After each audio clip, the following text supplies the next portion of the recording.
आज के इस वीडियो के अंतर्गत क्लास 10th के लिए गणित का हम पेपर कंप्लीट करेंगे। तो आज हम सेट ए पढ़ेंगे। तो इस वीडियो में आप लास्ट तक ज़रूर बने रहें क्योंकि 50 नंबर तक के क्वेश्चन आपको इस वीडियो में मैं कंप्लीट करवाने वाली हूँ। तो पूरा वीडियो लास्ट तक देखें ताकि अच्छे से आप सारे प्रश्नों को कंप्लीट कर सकें। तो चलिए बढ़ते हैं प्रश्नों की ओर। तो देखिए समय आपका कम लूँगी मैं, पूरे प्रश्नों को मैंने यहाँ पे भर दिया है, आंसर कंप्लीट कर दिए हैं। तो पहला क्वेश्चन है आपका, सही विकल्प चुनकर लिखिए। तो 96 और 404 का एचसीएफ होगा तो 4 होगा। दूसरा है बहुपद एक्स स्क्वायर माइनस 3 के शून्यक होंगे तो प्लस माइनस करनी 3। और तीसरा प्रश्न है आपका जिसमें आपको एक रैखिक समीकरण यहाँ पे दिया गया है तो इसका आंसर रहेगा आपका अनंता अनेक हल होंगे। और चौथा है समीकरण x square plus x minus 1 बराबरी पे 0 के मूलों की प्रकृति होगी तो वास्तविक और भिन्न इनकी प्रकृति होगी। पांचवा है आपका ए पी 10 7 4 डेडेस का 30वां पर है तो इसका आएगा -77। छठा है दो समरूप त्रिभुजों के भुजाओं का अनुपात 4:9 है तो त्रिभुजों के क्षेत्रफल का अनुपात क्या होगा? तो इसका आंसर आएगा 16:81। तो ये आपके 6 सही विकल्प हैं, अच्छे से कंप्लीट कर लें आप। और ये आपका दूसरा प्रश्न है जिसमें रिक्त स्थान भरने हैं आपको। तो करनी 2 एक संख्या डेडेस है तो अपरिमेय संख्या है। दूसरा है दो बहुपदों का गुणनफल एक डेडेस होता है तो बहुपद होता है, दो बहुपदों का गुणनफल एक बहुपद। तीसरा है समीकरण 2x प्लस 3y बराबरी पे 5 यदि x बराबर 1y इक्वल रेडिस होगा तो 1 इसका आंसर रहेगा। चौथा है द्विघात समीकरण से मूल ज्ञात करने का सूत्र प्राचीन भारतीय गणितज्ञ डेडेस ने दिया था तो श्री धराचार्य ने दिया था। पांचवा है आपका वर्ग समीकरण x माइनस 1 x प्लस 1 बराबरी पे 0 के मूल डेडेस हैं तो एक माइनस एक। छठा है समांतर श्रेणी के कोई दो लगातार पदों का अंतर डेडेस कहलाता है तो सर्वांतर कहलाता है। तो ये आपके यहाँ पे दो प्रश्न हो गए हैं, सही विकल्प और रिक्त स्थान। तीसरा प्रश्न आपका जोड़ी है तो चलिए इनको भी कंप्लीट कर लेते हैं। तो ये आपके तीसरे प्रश्न में जोड़ी है तो कंप्लीट आपको अच्छे से कर लेना है इनको।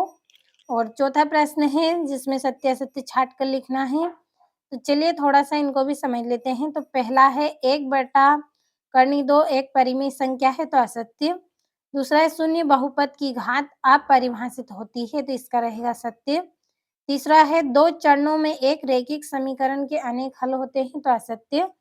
चौथा है एक्स प्लस बी बराबर पे 0 एक द्विघात समीकरण है तो असत्य। और जब वर्ग समीकरण के दोनों मूल समान हो तब विविधकर d बराबर पे 0 होता है तो इसका आंसर आपको भरना है। और जो छठा प्रश्न है इसका आंसर भी आपको ही कंप्लीट करना है।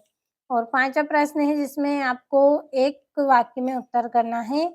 तो मैंने यहाँ पे सभी को भर दिया है, आप अच्छे से इनको समझ ले, अच्छे से पढ़ ले एक बार। और ये आपका यहाँ पे छठा प्रश्न है, 2-2 नंबर के हैं। एचसीएफ आपको और एलसीएम आपको यहाँ पे ज्ञात करना है। जो आपको दिया है 306 और 657 बराबर 9 दिया है तो इनको आपको ज्ञात कर लेना है।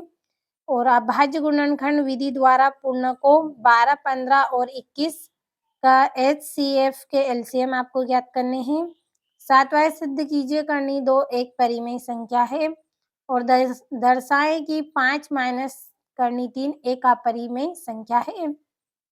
और द्विघात बहुपद ज्ञात कीजिए जिसके शून्यकों के योग तथा गुणनफल क्रमशः 1 और 1 है।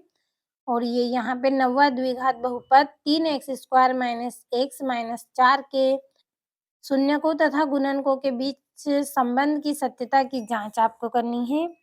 तो कंप्लीट अच्छे से कर लें आप। चलिए बढ़ते हैं 10वें प्रश्न की ओर। तो ये आपका 10वां प्रश्न, 3 बल्लों तथा 6 गेंदों की कीमत 39,000 है तथा एक बल्ले एवं 3 गेंदों की कीमत 1300 है तो बीजगणितीय समीकरण का निर्माण कीजिए। 11वां है आपका दो चरों वाले रैखिक समीकरण युग्म का एक उदाहरण लिखिए जिसके द्वारा निरूपित रेखाएं समांतर रेखाएं हैं। और 8वें में प्रतिस्थापन विधि से हल करना है। 12वां है जिसमें जांच कीजिए कि समीकरण x घात 3 minus 4x square minus x plus 1 बराबरी पे x माइनस 2 घात 3 द्विघात समीकरण है या नहीं। और ये आपको यहाँ पे 13वां प्रश्न है। सूत्र विधि से वर्ग समीकरण 2x square minus 7x plus 3 बराबर पे 0 के मूल ज्ञात कीजिए। और ये आपको यहाँ पे 14 प्रश्न है और ये आपका 15वां, ये 16वां प्रश्न है जिसमें आपको आकृतियाँ यहाँ पे ज्ञात करनी है। तो कंप्लीट अच्छे से करते चलें।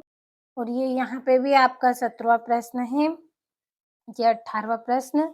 तो देखिए इस वीडियो में पूरे इम्पोर्टेंट क्वेश्चन मैंने आपको बताए हैं त्रैमासिक परीक्षा के लिए। और ये आपका 19वां है जिसमें समीकरण 5x square minus 6x minus 2 बराबर पे 0 के मूल ज्ञात करने हैं, 3 नंबर का है।